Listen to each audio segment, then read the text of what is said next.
Hello বন্ধুরা, তোমরা সবাই কেমন আছো? আশা করছি সবাই ভালো আছো, ভালো থাকবে, সুস্থ থাকবে। শুভ বিজয়া। আজকের যে ভিডিওটা আমাকে একটা ছোট্ট বোন বলেছিল, দিদি ভাই আমি যখন মেকআপ করি তা এই সাইডগুলো একটু ফেটে যায়, চোখের নিচগুলো, আর কিছুক্ষণ পরই কালো এসে যায়।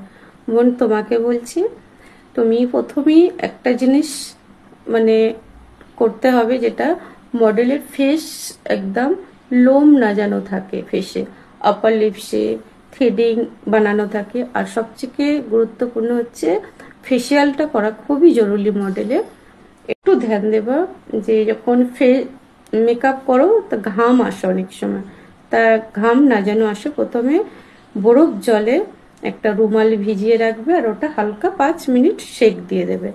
তারপরে তুমি মডেলকে রেডি করে দেখবে খুবই সুন্দর গ্লো দেবে, আর কালোও আসবে না, আর এই সাইডগুলো ফাটবেও না। এই কিছু জিনিস যেগুলো বললাম এগুলো একটু তুমি ট্রাই করো আর ধ্যান দিও, দেখবে তোমার মেকআপ খুবই ভালো হবে। আমি তোমার ভিডিও দেখছি, লাইভ এখন আসতে পারি না, তা খুবই সুন্দর তুমি মেকআপ করো আর ভিডিও খুব সুন্দর বানাও। আর বন্ধুরা, আজকের এই ভিডিওটা কেমন লাগলো তোমাদের? যদি সবার ভালো লেগে থাকে লাইক কমেন্ট শেয়ার করে দিও। আর বোন তুমিও আমাকে জানাবে কেমন লাগলো আমার ভিডিওটা। Thank you.